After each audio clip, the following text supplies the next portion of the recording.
again. It was a good intro, wasn't it? Do you know what we watched? We watched Sub-Rosa, which is episode 14 of season 7, and as I may have mentioned earlier on, that always takes me by surprise because this feels like an early TNG episode, season 1 or season 2. The fact that this is one of the last episodes of TNG feels strange. Blows your tiny mind. It blows my tiny mind. Bev Crusher, and I will be calling her Bev, goes to Caldos 4 to attend her grandmother's funeral. Bev's mum died when she was young, and it was a nana who raised her, so the two were very, very close, which is why it was a surprise to me that she didn't cry in the episode. She didn't seem upset, really particularly upset at any point, to be honest. Anyway, Bev inherits a grandmother's house, and belongings, including a candle which should be kept lit at all times. Dinna light that candle. And we discover why later on. She also inherits a 100-year-old grandmother's personal journals in which she describes in detail the sexual experiences she has with her 34-year-old lover. You wouldn't believe what I've been reading about in my grandmother's journals. So saucy are these secret diaries that they give Bev erotic dreams, because nothing's more erotic than visions of your 100-year-old nana writhing in ecstasy with her young lover. Have you heard this before? Her nana's lover becomes Bev's lover. It turns out it's a bit of a family tradition, and the women in her family have been enjoying the ghost Ronin for generations. Not Star Trek Generations. It doesn't feature in that. The ghost, though, becomes controlling, nasty, even causing Bev to resign her post so she can retire to her pseudo-Scottish... I didn't get this right the first time either. Her pseudo-Scottish cottage. Bev might be blinded by love, but can she see that something weird is going on? And that's it. So, as we agreed, we'll go through the positives of this episode first. Now, for anybody who might be watching this, we've actually already done a little bit of this conversation, but there was an audio issue, so it's all been redone. So, come on, Jed, hit us with your positives first. My positives, once again, was it was 45 minutes long. 45 in it?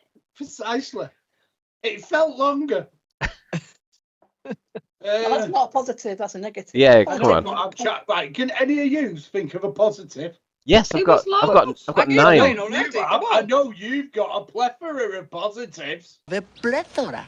Right then, I'll give you my positives again then, ready. The dress uniforms, I like the dress uniforms in this, the teal ones. The red ones I think look really tacky, I think they look a bit naff, but the teal ones look really cool. I enjoyed seeing them. I enjoyed seeing Picard's reaction when Bev tells him that a 100-year-old grandmother had a 34-year-old lover, because he just goes, and it was just it was a funny reaction. I enjoyed it. I was watching that on the train and it made me laugh. You know she had a lover? The engineering looked really cool. You got the warp core pulsing in the background. You got that amazing console table with the bits cut out so that if you are of a particular size and shape, you can fit into it, and you've got the table kind of surrounding you. That looks nice. It was well directed, this episode. I think it looks good. I mentioned before that there's lots of soft lighting. There's a dolly pull away at one stage, and you get Frakes shooting through like an iron gate to make it look a bit different. And Frakes didn't direct Generations, which came out the same year as this, but it did direct First Contact. So I mean, that was only, he must have started working on that within a year of this, you would imagine. In which case, he maybe had that sort of thing in his mind, and he was, practicing a few things. The progression of Picard, I've mentioned a few times throughout Shuttle Bay 4 that I like Picard's progression. Picard mid-TNG is really different to Picard from season 1 and 2, and I like to see that progression. In this episode, when the climate controls go all wonky, and you've got fog on the bridge, you've got zero gravity on some bays, you've got sub-zero temperatures on some bays, he says quite lightheartedly, "Oh, go and get me jacket." But you know that if that was a season 1 episode, it would have gone ballistic. He'd have lost his shit over that. This isn't professional and all that jazz. In the meantime, I think I'll go get my jacket. Ronan, when he says the line, "Give me the candle, Beverly," and she says no, he zaps Geordie in the balls. That's a good moment. No. I won't mention a bit about Ronan abusing women because that doesn't feel that positive because it focuses on the abuse. It was a positive before, but now it's not. Well, it wasn't the fact that he abuses women. That's obviously not positive. But what was I He felt abuses men as well. He does Can we abu- see the shot of Jordan? yeah, that's true. Yeah, but although he is abusive. But what I like is when Picard thinks that Bev's made the wrong choice. Troy points out to him, yeah, but it's her right to make this choice. You know, we can't force her to change her mind or whatever. And it was good that that was recognised, and it highlights the difference between Starfleet values and the values of, you know, the rapey ghost. And as I mentioned before, this is a good Gates McFadden episode. There are lots of scenes where she's in that I do struggle to watch. It's a bit cringe where she's like, oh, what's happening to me? Oh, emerging.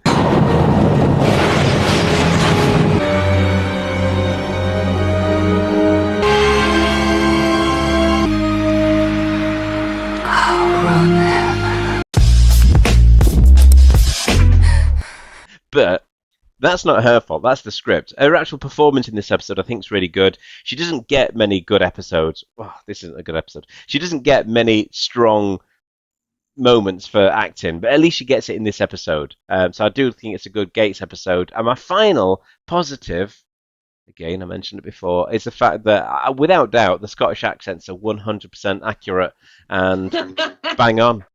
There's a caber toss scheduled for tomorrow afternoon. And that's it. Those are my positives. John Joe, just to give you an update, what we're doing is we're running through the positives of this episode first before we jump into all the rest. I just like the granny sitting up all possessed. Looked very thriller-like. Bet you didn't see that coming.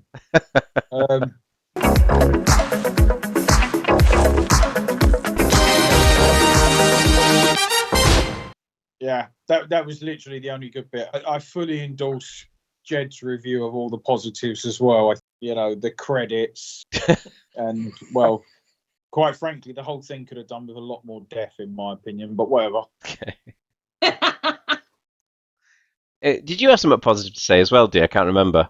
I know you said you were confused. No, well, yeah, there was bits I was confused with, but I just didn't like at the beginning. I didn't understand why everyone was in tartan, and then he explained to the captain that it was a Scottish settlement and it was based on Scotland, and and then I was like, oh, that's why they're all in tartan then. So I mean, everything was quite explained straight after I'd written my note, sort of thing. So it was kind of futile of me, pointless of putting it down, really. There's loads of positives. It wasn't as bad as everybody thought, well, as everybody says, but her and Bev are talking and they're having that girly chat. They're supposed to be doing work. They're supposed to be going over reports and stuff, but she's not. They're just having, like, dirty girly chat. Happens in work, innit? You do a bit of work, then you have a laugh, then you do a bit more work. No, but that's what I say, because Diana goes, shouldn't we be going over these reports? So, shall we start going over the personnel reports? And then she carries on talking about Ronan. Yeah, Shikar. Yeah. I call him Shikar. I've written down Shikar because all I saw was Shikar. That's Shikar, Kira's boyfriend, that is. I swear it is. I'm sure it is. But that's what I've put. Well, that bit where he's holding a face and everything, and I thought, that's a weird way to hold someone's face. The way, whatever it was he was doing with his hand, it was such a weird way to hold the face. He's trying to mind meld with her. He was ghosting it, didn't he? He's got no fingers. Did you notice that Bev fingers her lips as well? He touches her face and she goes like... she fingers... I've got a funny feeling. Very young Dan quite enjoyed this episode when it first came out. With his box of tissues. Dan wishes he was the snot green mist. I do not understand the box of tissues reference, because this wasn't a weepy at all. I'm not talking weeping from your eyes, Dan, am I?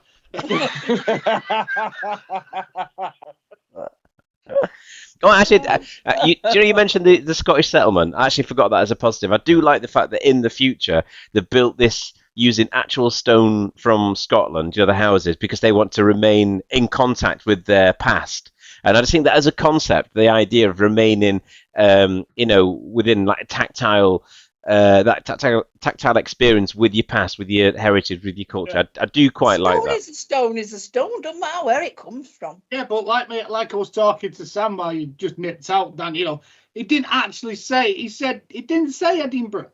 He had like a lisp in the middle of it. He went. He didn't quite say Glasgow either. He didn't even quite say Glasgow. He said something fucking else. He said Glasgow. Yeah. The cornerstone of every building in town was brought from Edinburgh, Glasgow, Aberdeen. Edinburgh. Who the actor is? It's a Canadian. It's not Scottish. No one is Scottish in this episode. No one. God, Not even the characters.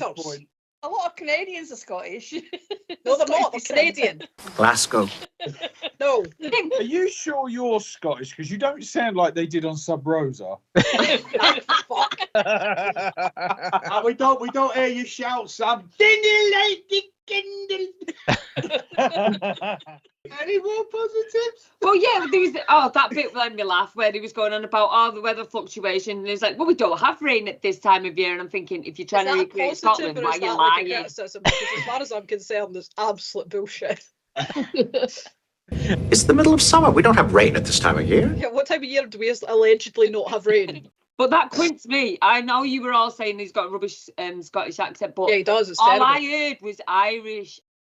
That bit when she's gone back to the cottage and the door slams shut behind her. Now, normally, if the door slams shut behind me, and the first thing I'll do is turn round and look. And she didn't. She just stood there and went, oh. And I'm like, we're maybe doing good bits. Are we not doing good bits still? Is that not a good bit? No. No. I think we're struggling for positives there. I think Dan said all the positives. Right. Yeah, I thought she was very graceful when she was being. I thought that was nice. Yeah. Oh my God. Good luck editing this, Dan. Oh. Well, I think that's a very good assessment of the episode, to be honest. You know, when she had all that shifting his stuff and Picard barged in. Beverly? That's what I mean. If she'd said, like, respect my decision, and he'd had that discussion with Deanna, respects her decision, it's her choice and her right to leave, why does he go back down to her? Why does he go knock on? Obsessed with her.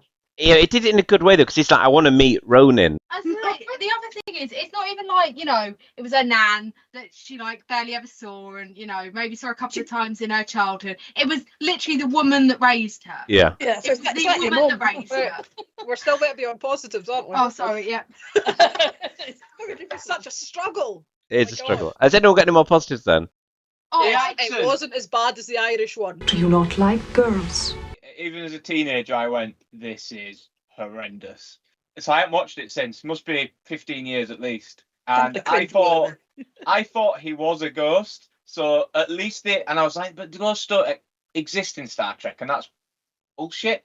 So I'm at least positive that they explained that it wasn't a ghost, it was a something based energy. Anaphasic life form. Yeah. There's no such thing as a ghost.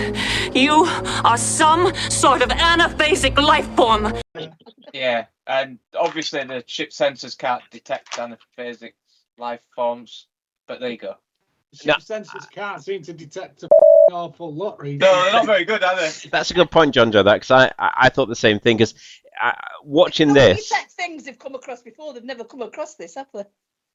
I know, but the fact that it wasn't a ghost is important. The fact that it is explained. Yeah, it might be a load of bollocks, and it might not really work very well, but at least it is explained. At least, there is a reason for him doing that. And, I mean... It is a bit lazy because he describes his candle as that's me energy receptacle, and it's like, well, come on, you can't just say that's me energy receptacle. You know what I mean? It just felt a bit it felt naff. If you question it, it falls to pieces. But at least there was a reason for it. You were using it as a receptacle. Okay. I just had a couple of questions. Like, just a couple. What episode was it? We're not on questions yet. Oh, okay. But let me know when you do. All right, I don't think we've got any more positives. Though, any more positives? Right. Gibbo, anything positive about this episode? No. Kaz, anything positive about this episode? No. Sam, anything else apart from the thing that you said? Not as bad as the Irish ones. Brush. Very little. It's already been mentioned. I did think that it was, for such a badly written script, I thought it was directed well. Jonathan Frakes directed this one. Yes, it did. Yeah. I saw that straight away, and then I thought, "Are you kidding me? He directed this shit." And then when you watch it, it was like, "Oh, actually, if you're looking at it from the point of the direction, Yeah, the stage it's direction. nowhere near as bad as the actual script." So he did well with what he had, and I do agree that I'm not saying it's the best Beverly episode, but it is nice to see her take a main role. And I did really enjoy her relationship that it showed with Troy, because I think because it's season 7, you get quite a bit of that in season 7, where you can see the crew are totally relaxed with each other. They're total friends, treat like family. There's very little else that I thought was particularly good. Can I just pick up on something there, Bush? Did you say you enjoyed the relationship with Troy and Beverly?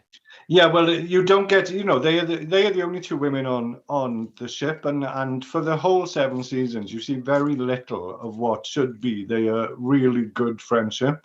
And I think in this one episode, you see that a lot more. There's just that one scene in 10 Forward, and they are, they're really comfortable with each other. They speak in really openly. Troy is trying to dig, but Beverly is opening up and telling her all about this. And so you don't see that often enough, whereas you should actually. So I actually I liked that scene, and I think McFadden did act it well. It must have been cringy for her to do those awful scenes where she's trying to pretend to orgasm, but I think other than that, she looked really good as well. I thought her makeup was good. And I thought it stood out as being a good episode for her, because she's usually just in the background, shaking a little thing above somebody's head going, yeah, he's going to die or he's going to live. What I'm going to say on the relationship is, if I've got a deep relationship and I come to someone saying, I'm seeing the person that my dad or granddad was seeing, I would expect that person to say, no, you fucking not. With you. No, you fucking not. I'm not sure that was what they were doing at the time, though. I know that came out after, but I'm not sure that's exactly what she was doing at the time. Right. Even her seating position, when she's in 10 Forward sitting, that's why I think it was directed well. And also she came across as being much more relaxed. She was sat with her knee right up on the chair. And it was a very unusual way to see somebody sit in TNG even. So it felt relaxed, that kind of thing. Yeah. But then equally, the other bit you've got, especially with what John Joe was saying about if I was seeing so and so and so and so, without the inherent, oh my God, you shouldn't be dating someone that your grandparents did. You got to look at it in the scope of where they are. You have people like Guinan, listeners who have been alive for hundreds of years, so it's not uncommon for it's other not life forms to exceed your own lifespan. I don't think it's about the age thing. I think it's purely. I have trying to be concentrating on what are the positives, because I can certainly go back and pick all that apart and show you the negatives of all of this as well. So like Troy and Picard not being a little bit more like, don't be so stupid, you dumb bitch. But this is my positive, and that's the end of the positive. Okay. Yeah, I was glad it was a women-led heavy episode. Although it still wouldn't pass the Bechdel. Yeah, it was. No, it doesn't pass at all. No. What's the Bechdel test? Bechdel, whatever it is. Are you joking me? I've talked about it so much. For anyone who doesn't know, the Bechdel test is any piece of media that's like film or TV version where for the entirety of the episode or movie, 2 women speak to each other. If they speak to each other about anything other than a man for the entirety of the episode. And they have to be named as well. 2 named female characters. 2 named female characters. If they manage to go through the entirety of the episode or the movie and actually speak about something other than a man. The men. And it doesn't happen in Star Trek basically ever. Yeah. It goes along with the sexy lamppost kind of test, whereas if you could replace the female character with a sexy lamppost, would it change anything in the script? Yes. No. Okay, the character's useless. Move on. I can say this is a positive because it made me laugh out loud. It's right towards the end where Ronan goes to the grave and Beverly's already there, and he just pops up by the side of her and literally goes, Beverly! And she's like, what? She stood right there. Why are you scared also? You're trying to placate her now and get her back on your side, but he immediately starts with, Beverly! He started shouting at her. That's very true, actually, yes. Oh, he's crazy. Sorry, Sam. Beverly! Beverly! It made me laugh out loud. Maybe for the wrong reasons, but it was a bit.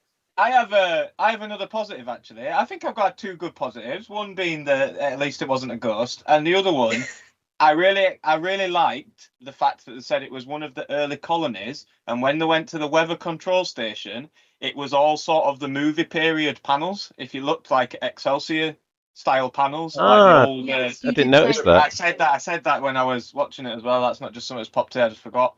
I really enjoyed that. I was like, it's a shame because they've had some nice touches in this episode like that, which are then completely ruined by all the other stuff. Right. Let the negativity commence. Oh my god, this was fucking shit! Yeah, it was. What a pile of dog shite. What a waste of my time.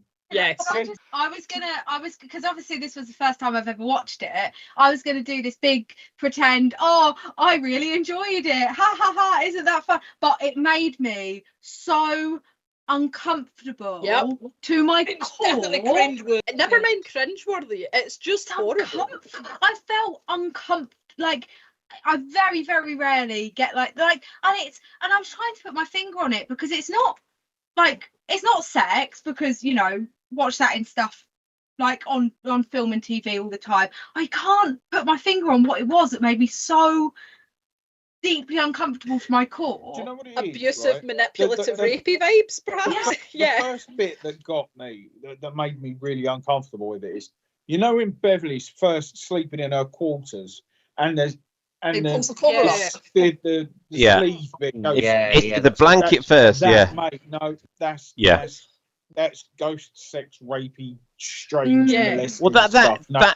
that is an act of that's a sexual assault, isn't it? That is an assault. If you were to go into somebody's room while somebody was asleep and take the blanket down and start to undress them, that would be classed as a sexual assault. So you're witnessing it, and I agree with Francesca. I'm watching. I felt really uneasy. I realised I'm watching something here that's wrong. I felt the reason for that was the script absolutely failed to ever give you an explanation why Beverly, within there was nothing that happened that would have made her that would be a positive to her. No. She was in the cottage and she's shivering and doing all these dramatic and I'm like, but if there would have been just some line or something in the script that made you think from her perspective why she was going along with this, it could have helped with all that uncomfort, and then we could have seen it slightly more from her side. But the script, maybe it was something that was cut out and we didn't see, but if they could have just included that within the script somewhere earlier on, it could have helped us see why is she going along with this, because otherwise she did come across as a dumb bitch. I'm going to say it. She's wait a minute. She's been warned. She knows it's a spirit thing. She knows it's a spirit thing. It's killed Ned. She doesn't report it. She lets it go aboard the ship. She lights the candle, and goes from originally in that cottage. She's a little bit scared because the mirror's rattling and blah blah. And then within seconds, she's like, Ronan. She knows it's been generations of her family. And she knows all this and still goes along with it, and then resigns, changes the colour of her eyes, for God's sake. No. Right. There's a thing that she says at the start where everyone in her family had green eyes except her mum and her. No, I do know that. And but then later this is how stupid she's become. This is the dumb bitch she's becoming. And again, there was nothing in the script that would have given us a reason why she would have gone along with this. It should have been something that alien had an influence on her. I thought it was kind of implied with the green lightning that he's possessed her and now she has green eyes. It said when it went into her. That she's sitting there, she's found her nan's journals, right? And she's reading them, and she knows they are explicit about her romps with Ronan, and she's still reading them. The fuck? If somebody handed you a book of your parent or your grandparents' sexual encounters, would you read it? Yeah, I would. I think as well, Dan, it's not just that, Steve. It's the fact, but it will be saying into my brain afterwards. It's the fact she read them and then had an erotic dream. Yes. I would take that lamp and use it to burn them. Yeah. I think as well, it's the only benefit to Bev in this episode really is purely she gains sexual pleasure, right? And she's been, and this creature, whatever, is placating women just by pleasuring them sexually, so that they will abandon a career, a stellar career. But it would have made more sense if, and it could have been just a throwaway line, if when their bodies join or merge, whatever, if all of a sudden it made them more intelligent or something. Do you know what I mean? If it like they're combined like brains, rather than it just being purely based on the fact that it gives me tingles. Yeah, but it made out that sex is done to a woman. She doesn't partake of it. It's done to her. Yeah, that's why it's raping. And that's but it's like we're passive. We have to be passive. No, I don't think so. This is still also the 80s. So no, yeah, but it's that. It's No, that. 94. This one. 94 was It's the not latest that long one. ago. Yeah, This is it's still bad. 1994, yeah. It's passive versus aggressive, and it's like, no, that's not what life is about. Because it all starts with that scene where she's asleep, and then it cringes onwards, and everything that then subsequently happens, is a cringe. Deanna, and although okay, in fairness, in some respects, seeing Deanna and Beverly talking and gasbagging like that was nice, but it also sort of shows that they're two, thick bitches chatting about boys, and about dirty dreams. And it's just like, she's a counsellor, she's a chief medical officer, and what are they talking about? This is kind of the purpose of the Bechdel test, to kind of be like, this is kind of shit. This episode reminds me of in season 2, The Child, which is an episode. I don't know if you've seen it, Francesca. But if you found this, I found that really difficult to watch. It's the one where Troy basically gets raped by a beam of light and then is ridiculed. She's like victim shamed by I think Worf, or Riker. It's Riker, and then they have security literally stood at the end of the bed while she has to give birth. It's an awful life, and this in a way reminds me of that when you see that blanket come down and then the top come, and because it is, I don't have to say that's bang out of order. It's we all know that, but it did kind of remind me of that. But this episode I think could have been salvaged. It could have been a good exploration of coercive behavior, of abusive relationships and things like that. That could have been kind of explored further, and it feels as though this was part of it. I don't know whether Rick Berman had anything to do with it, but it almost feels as though you know what I'm going to say. It kind of feels like it's like whenever you got an episode with Troy or Crusher in a biggish way, it always comes down to some sort of like sexual thing, which is Teenage Boy's wet dream. Yeah. Exactly. There's another a real episode, shame. The Price, the one with the wormhole that they try to buy, and it's the opposite way because Troy, there's this man that comes aboard that she's been involved with previously, and he's like part Betazoid, and it's the opposite version of this because it's Troy being all like, oh, lovey dovey, and Beverly going, oh, tell me all about what's going on. Yeah, oh, this is interesting. So it does happen a lot. I think Dan's right. This could have been saved because there is scenes in there that I think there's been lots perhaps cut from this, because the explanation, for instance, of the coercive behaviour could have been given when the green goes into her. That's never really explained what that's done. And that could easily have been, well, he had this control and influence over me. Yeah. But the thing is they've done episodes before where there are elements of another life form merging with them and linking together, and they've done a reasonable job of it. This just seemed sloppy and pointless. It wasn't during the writers' strikes, was it? That was season 2. No, this was done by a freelance. It was done by a freelance woman. The story was kind of given to them by a freelance woman, and it was Jerry Taylor, one of the main producers, that thought this is brilliant because it's like a romance, and Star Trek doesn't do romances, and all the male writers and all the male producers are like, this is not something we should do. But then there was another one of the writers that saw this as being a gothic horror kind of thing. It's more that so than a romance. they tried to bring in a lot of the gothic elements and treat it like a gothic romance horror kind I think of they story. needed to lean more into the horror aspect of it. It was far too light and gentle for horror. When they kind of tested it, when it was released, so this is when it was released, this is a long time later now that we're reviewing it. When it was released, they found that it was a male-female divide. Males just thought this was awful. It can't be Star Trek. But a lot of females appreciated the romantic element, even though I don't, the gothic romantic element then. But but the way it came out on TV didn't show enough of the romance. It didn't seem like a romance because we all see it as rapey, you know what I mean, and her being taken advantage of. So that was kind of the idea behind it originally, and why it was allowed to be produced, I guess. For something so late in the series, that was it was if it another had been a beautiful season one level, episode or a season 2 episode, you'd gets almost half forgive them for how bad it is.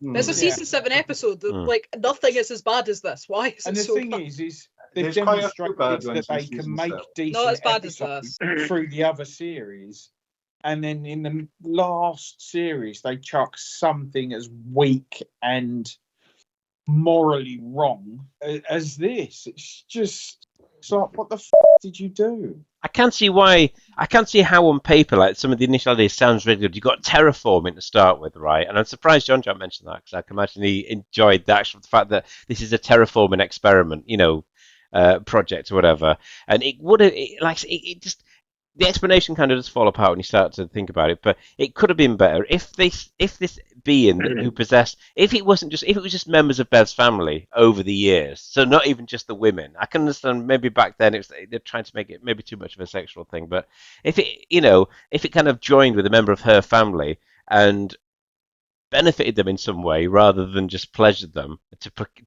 just like a dummy with a baby. Oh, I shouldn't really talk about babies when talking about things like that, but it's like do you know what I mean? It's just like it's a way to keep women quiet, or keep them quiet, and we can control them by just making sure they have the orgasm. You know what I mean? We'll give them a bit of a leg trembler, and that's it. They'll be happy. They don't not bothered about pursuing a career. They'll just stay at home, and that's what's doesn't really seem to work. If it was a case of when this creature joins with you, there's some real mutual benefit. All of a sudden it expands your mind. You're capable of things that you weren't capable of before. Then all of a sudden it becomes much more interesting. Then, but there's none of that, because in the era of this, the human lifespan's been expanded, isn't it? People are dying at 130 and 40, and a nana's died at 100. Yeah. Towards hundreds, not that, that's old. But in that time when it's based, the human. Well, how old was Bones when he was on the 180? Enterprise? I think. 150. Yeah. That's true. Actually, I didn't think of that. Yeah. So it's a She's not parasitic died old life by their form. standards, yeah. Once it merges with them, it basically feeds off them. But it never really. It explains it at the end that basically it's been feeding off your family for 800 years. 800 years. Yeah. And it's shortening your female's lifespan, but that's kind of like brushed under. It's like a throwaway comment. It's very much a forced, it's a forced on you episode. Do you know what I mean? It's like everything's about the brute force of the male spirit. She can be controlled.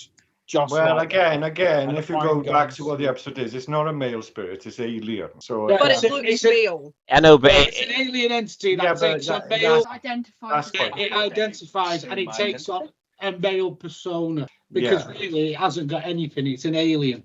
It's an entity that basically. Do you know what this reminds me of? Star Trek's version of the film Entity. Never seen it. Don't know it. Rossi knows what it is, and It's also not a very good film.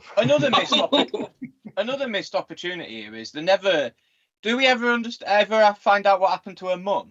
She died. Yeah, mum died. No, died young. Yeah, well, that could have played into this. She could have found out and could have killed him. A mum never had green eyes. That's what it was basically. All the women had green eyes. Yeah, but that's what I'm saying. Yeah. Oh, yeah, that's true. Yeah. That's a good point. She could have found out about it and tried to kill it, and it killed her before it could have. That would have been a really. That's good, a great point. It'd be a better story than this shit. That's a great point. And there could have been at the end when they're having the bit of the battle at the end before she kills him. He could have turned around and said, "Oh, you're just like your mum. She wouldn't.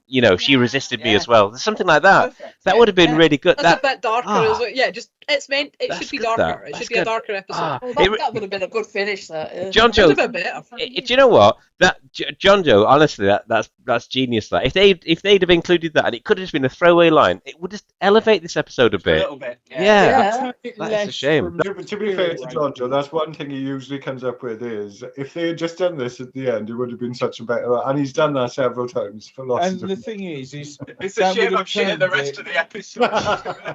that would have turned it less from less of a rapey spirit angle to more of a malicious entity vibe. Horror. Do you know what I mean? Yeah. Parasitic life form that basically shortens the life of its host. Yeah.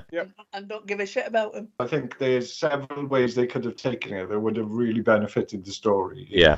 But they tried to keep it within a certain bracket they wanted, and they didn't work at all. It's a good point about Bones as well, being as old as he was, because when she died at age 100, somebody should have said, "Oh, that's no age." That's what I mean, because when she said, "Oh, she died at 100," she was in the prime of her life. Hang on. Bones was like 100 and odd when he was on the Enterprise, and lifespans of humans has been extended because of the... I'm sure it's about 108, because it wasn't like 110 or something. It was like pushing 200. Yeah, but the lifespans have been expanded, so for her to die basically 100, halfway through her life. 137 is 137 when he appears in Encounter at Farpoint. That's still a fair bit. Pushing 200, my ass. I agree, one of the books. Sam, I thought it was something way, way old as well, to be fair.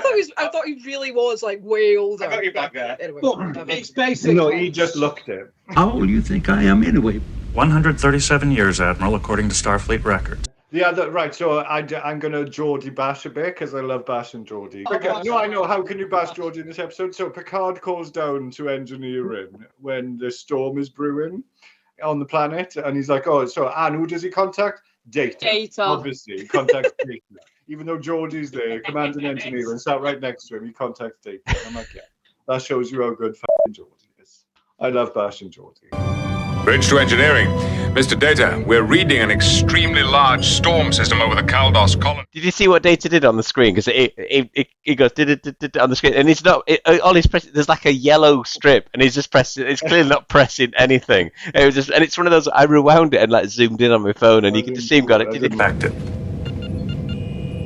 I am reading unusually high humidity across the entire... It kind of hits like a little bit of blue, but most of it then it just presses like this yellow like bezel. Sam. Yes. There's one bit in this I thought of Sam because Just one. Yeah, because do you know I like the way they made it authentically Scottish because it does mention when it says it might rain tomorrow. It says, "Oh, we don't want rain tomorrow because we are having a caber toss. Yeah, having a caber toss tomorrow." And I thought, you don't get any more Scottish than that. There's a caber toss scheduled for tomorrow afternoon.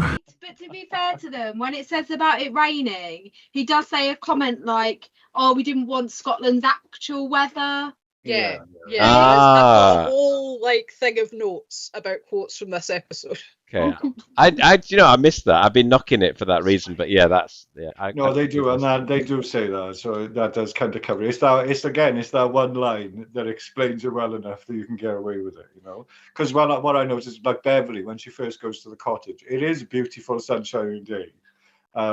And I did try and give it the credit of, but even a sunny day in Scotland could be freezing cold. Because she had the fire going, and I'm like, it's sunny outside and it's warm. You can tell it's warm. Give it a pop to get it going there. Oh, that's something that really irked me. And it's like, "Oh, your power grid's off by 60% or something." And he went, "Oh, no one's noticed." I was like, "Well, they're not looking very hard then, are they?" I know, yeah, I thought that. You'd have thought someone had swung by, once a day and made sure, the reactor and the weather control system was working. Did you know you had a power fluctuation in your weather control system? No. There was something else mentioned in the beginning. It was Picard, when the mayor went up to Picard to say, "Oh, this is 100 years old, so I'd love it if a Starfleet engineer could check this over." And then when he's on the ship and they're checking it and Data picks up an anomaly, he's like, "This has worked perfectly for 22 years. And I'm like, "So why did you ask him to check it then?" Our weather control's been working perfectly for the last 22 years. Do you know when Bev says, "Oh, my grandma had a 34-year-old lover"? When you saw him, did you all think the same thing as me? He's not fucking 34. That man's not 34, not by a long shot. No, he slept a few years. Okay. Do you know how old he was? 34? Do you know how old he was actually? The actor. 800. The actor, do you know what? Oh, right. It was 42 in this, but I'd have had him down as late 40s. He's 34 years old. it was Dan. He had a very long paper round. He did have a very long paper round. I don't know where you were going with that. There's no wrong with It that. looks better as he's older. I did like him actually. The role I think was crap. I think as an actor, I think he had presence. I liked his voice. Not when he was doing the whispery Beverly. But when he was talking, I thought he had some sort of screen presence. I did like that. Yeah, he was better as Shakir. He didn't play. He didn't play him. Yeah, though, he did did. It's the same actor. Oh, is it the same actor? It's the Oh, I same didn't actor, realize. Yeah. That's why He's I right, call yeah, him yes. Shakir. Oh, I thought you said it because he looked like him. I didn't realize it actually was It him. was him. Oh, He is. Yeah, he looks like him. He does. It really does look like him. Oh God, yeah. It's him. It is him. I just googled it. It is It is the Shakar, same yeah. actor. It is. As in DS9, Shakar? Yeah. Yes. No fucking way. He doesn't look that old in DS9, which is really weird. Maybe they had to go back. Maybe like people used to say, "I recognise you. Were you in Star Trek?" You go, "No." So he's gone back to the producers and gone, You "Please, have let to get me me you have to anything put me else. this in Help me." somewhere else because this can't be my Star Trek legacy." I can't be known as the rapey ghost entity from fucking Star Trek. Please, I God. can't show up to no. conventions and have this be the only. Credit. Oh, could you imagine? You turn up and he's got these 6x4s of a picture of him, and underneath it just says "rapey ghost." Yeah. And could you sign this, please? So because this Why, is so yes. bad, I was genuinely thinking, because I've not really done a cosplay for this year. Oh yeah. I was going to go as him as a joke because We it's think- such a terrible episode. As a couple's costume. It's so bad. I can't Too do it. cringy. I said to you, I can't do Too it. much. Yeah. Did you think that Beverly Crusher's 90 looked like something that they were in an old folks home? It was fucking awful. I'm sure my great aunt, who's 84, has the same 90. Yes. Perhaps she's Oh, wearing a don't worry, nana's. don't, Perhaps Dan, she's wearing don't a worry, nana's I have got 90. some stuff to talk about things like that. Right. Maybe it's like what Cass said. Maybe it's Ronan's favourite night. Yeah, it's a nana's night. No, It's Nana's as night. the episode goes on, she starts dressing like a grandma. Yeah. Like she Yeah. starts dressing like a granny. She's wearing a cardigan and a fucking frilly top. Dan, it's like you said, well, the first thing I wrote down is like, why is she wearing a dead grand's nightie Yeah. in bed? Yeah. In the Because future, you see her Ronan liked it. you see her in all the episodes, and she's always wearing something modern in bed or something like that. Then all of a sudden, overnight, she starts wearing a dead grand's clothing. And she has a dead It's grand's creepy. bedding on her bed. Like some Yeah, old she's wearing sheet. weird. Why Like, would you need a rosy massive kind of pattern duvet shit. in space? I have never seen that in any other like Star Trek ever. Like everyone's No. got plain bedclothes. Yeah, Every time. thin sheet one. She's Yeah. some weird like Yeah. I picked this tapestry episode. style roses on her bed sheets. Like no. Oh. No. I think this is the creepiest and worst Star Trek episode for all the wrong reasons. The creepy is because it's raper. The whole thing's raper. Yep. From beginning to end. Like John toilet, Joe said, like we've all agreed, they could have done ways to make it look malicious, make it look really fucking bad, and then give you a reason why. But it just seems dead rapey, and everything's like a throwaway comment. And the Dr. Zeus Mare, that did my fucking head in. That. It's like at Bed. one point, Deanna Troy Creepy walked as into the fuck. bedroom, into a room, and she's wearing old granny's clothing. Yeah, she's Didn't wearing, Deanna like- Troy just turn around and say, A weird dress and a car. it's like, I live in a Really? village that's just like it's Victorian village, and all the houses here are stone. But guess what? They've got double glazing windows and double glazed doors. Why is this modern future village in the middle of the space still got wooden shacky doors that don't shut properly? I'm sorry. We haven't all got double glazing. I got really mega old windows. Yeah, but I'm all about the door. At least you've got a proper door. Not just Not on this that. wooden jack that shuts behind you when the wind blows. It's like, oh, I'm like. In fairness, Gibbo, if you go down even to, I can't remember what it's called now, it's in the World Heritage Site that's just down from Bingley, where there's a brewery now. They all have to have original single glazed windows and like ancient stuff. If it's like a protected area, which I they're know obviously that trying place, to do. because they're not allowed to have any on sky Earth, aerials. If you're gonna move 200 light years away, you don't need to keep up the UNESCO World Heritage shit. No. Yeah, fair point. You're not going to stand there going, oh, sorry, we're not going to have electricity. We're going to have gas. Maybe or that a was a candle. condition of getting the bricks. Yeah. So they've stolen all this brick from Scotland for no good reason. Yeah. Yeah. So you have to you've sign got to this make waiver that you're going to live by coal. What got me, Sam, was not one genetically engineered wild haggis. We looked at the IMDb rating. See if they can figure out. This wasn't the lowest IMDb rated episode. This is actually the 6th worst Star Trek episode Sub-Rosas of all time. Yeah, so this is number 6 on the list. What do you think number 1 is? It's that Riker episode. Shades of Grey, surely. Yes, Shades of Grey. And then that TNG episode where it's racist. No, then it's Toss the Way to Eden. Yeah, it's not that bad. Hey, brother. Hey, Spock's brain should be up there because Spock's brain was Don't be bad. such a Herbert. And then the next one is an Enterprise episode. That's understandable. Is it the one where they turn into weird lizardy things? No. These are the Voyages. Nah, well, that's fair enough. It's shit. Then it's Voyager Threshold. And then it's Toss and the Children. So apparently they are all worse than this one. I wouldn't agree with that. No, the Toss ones are very standard for Toss. Yeah. Interesting. Shades of Grey is definitely the worst episode. Yeah, it's bad. Yeah. But I just thought that was I really thought interesting. Shades of Grey was better than this. Oh no, I agree because it doesn't shrivel me up. Shades of Grey I agree. make me feel physically sick. Do you know what though? Yeah. Choosing between those two is like deciding whether you want to have a lump of shit thrown at you or a lump of shit dropped on you from a height. It's just like. Do you want to taste it or do you want to wear it? Oh my God, it's just like, how bad is it? Right, where was we? Is this the first time and only time we ever find out Beverly's surname was Howard? I believe it is. As far as I know. Yeah. Ah, good point. I like that. How did Quint get on the ship? But then we find out he wasn't on the ship. I swear there was. But it's not that, because you see Data and Geordi on the ship, and then you see Quint in this thing, and then they're there, and then it's very badly cut together. Yeah, I thought the same. I thought the same thing when I watched it. It just weirded me out. That bit where Picard and Beverly are walking down the corridor talking, and she's telling him about this thingy. The interactions, the way they were walking, the way they were swapping places and stuff, and I just thought that was a bit awkward directing. I just thought that was a bit strange positioning, because they were just sort of like trying to walk around one another so that she stayed on side of the camera at all times. Do you know what I mean? It was a bit strange. Yeah. And what would Ronan have done after Beth?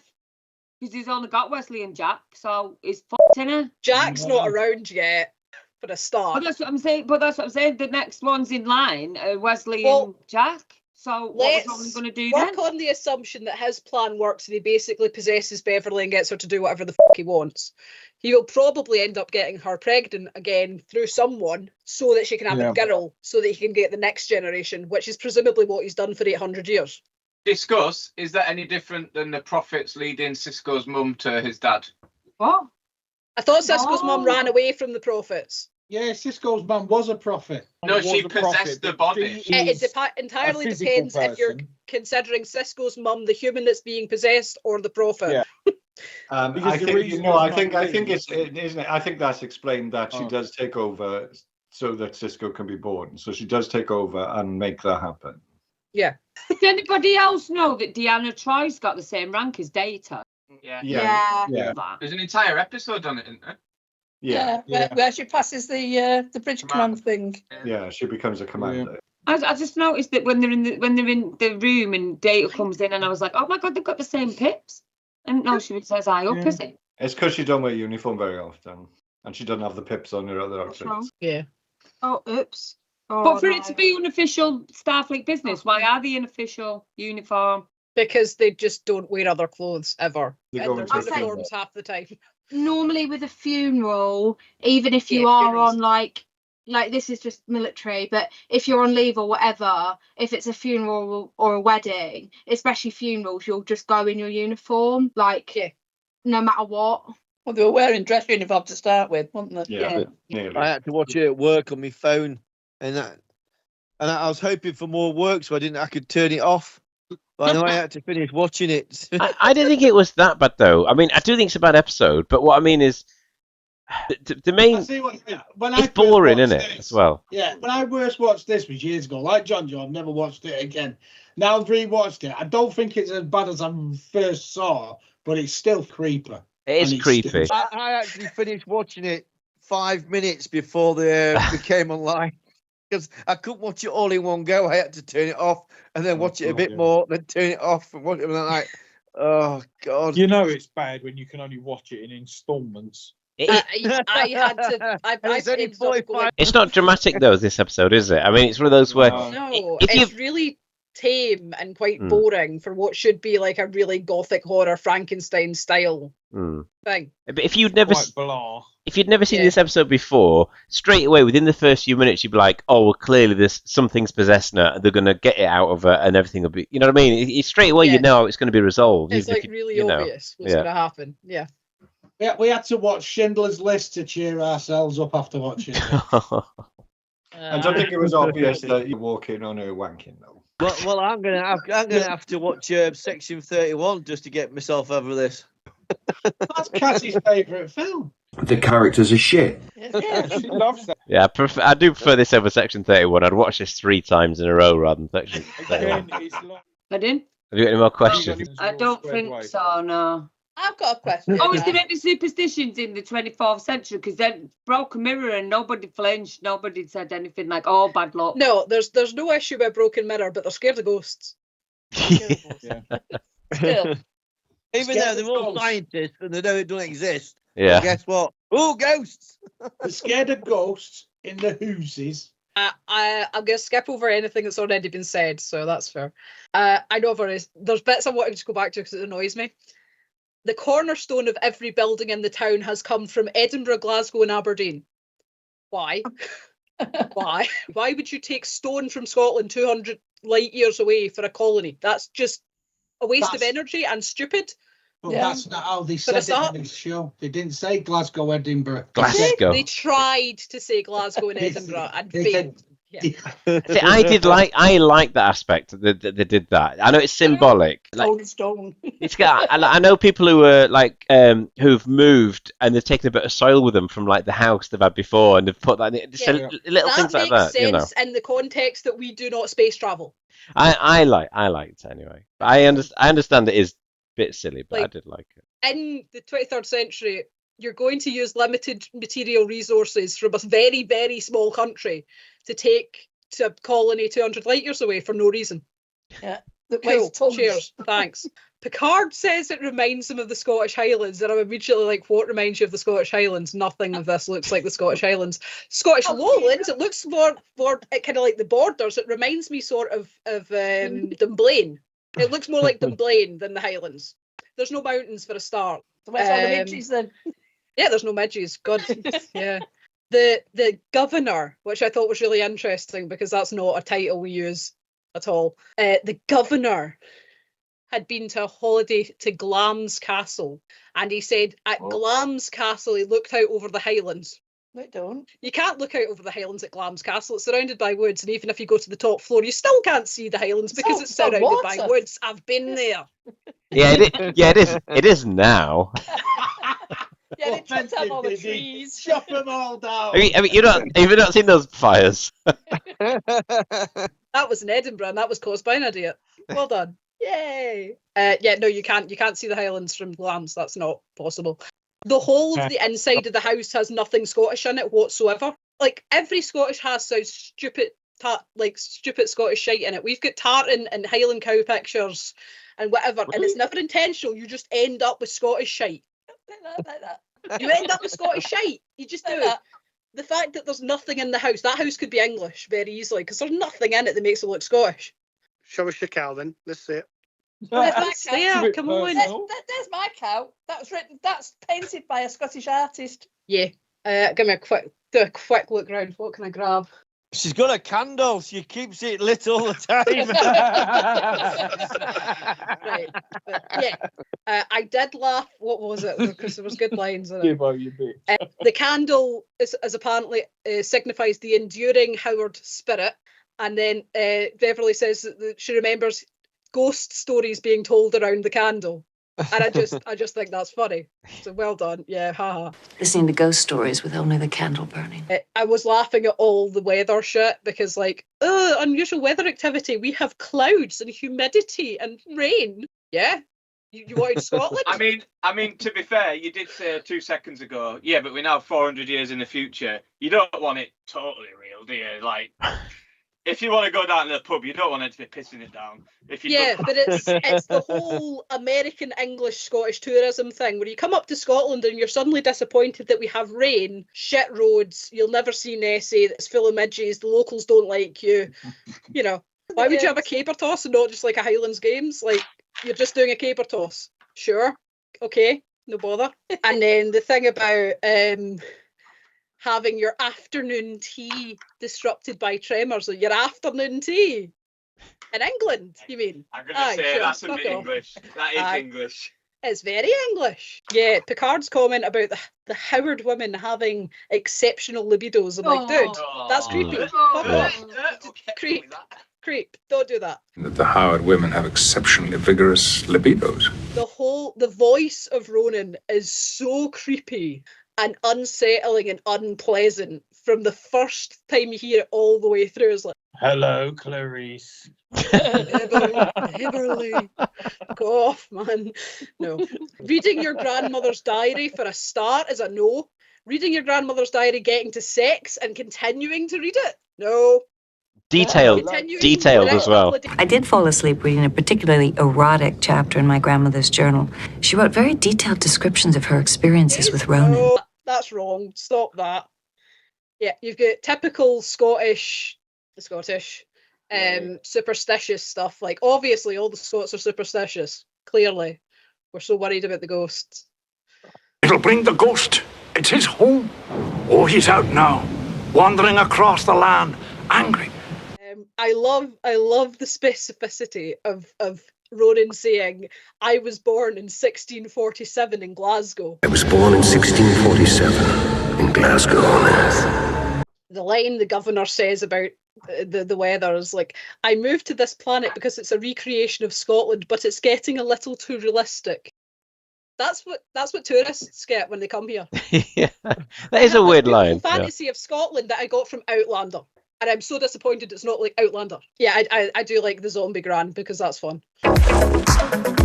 Zombie Gran's funny. I enjoyed that. They're talking about, what's happened, and Crusher's like, it does make me sad in a way because clearly it brought my gran so much happiness. And I'm like, is that your takeaway from this? You've had a parasitic ghost feeding off every generation of your family for 800 years, and your takeaway is the fact that he made your gran happy. What the fuck? He made my gran come. No. Dan, you had to go there. Oh no. He's like Star Trek doesn't have a good track record of representing Scottish or Irish people. He's like an evil, horny genie, isn't he? He's a space genie. I'm gonna bond with you so we become one, and what the benefits you'll get is you'll get green eyes. This motivational. The other possession episode I can think of is where Scotty gets possessed by Jack the Ripper, and that's a bad Scottish episode as well, just for Scotty. Yeah, it's a bad episode, that one. Martin Quinn's got a lot on his shoulders to kind of fix the Scottish reputation in Star Trek. I did watch the episode back in 1994. Good. And that was enough. Yeah, it is, isn't it? Have you got any positives, Chris? The only thing I will say is Star Trek don't really do Halloween episodes, and this is a prime example as to why. We mentioned the fact that the lover boy Ronan played what's his face Shakar or whatever in Deep Space Nine, but Jed mentioned and I love the that you talking about like as a Dr. Seuss mayor. I thought the same thing, but he was also in Deep Space Nine and in Voyager. In Voyager, there's an episode on the holodeck, and he of Beowulf. Oh, does he play the weird? Yeah, is in that. Right. And in DS9, Heroes and Humans. Sorry. There you go. In DS9, he plays. Do you know the genetically engineered humans, the augments or whatever they are? Is one of them. It's one of them. Ah, okay. What gets me is he the goatee old one? Yes, Patrick. Sorry, Chris. It's a good. Did you have anything else, mate? No.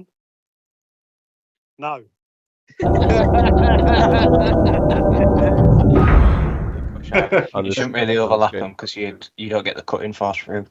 Oh, we're not muted.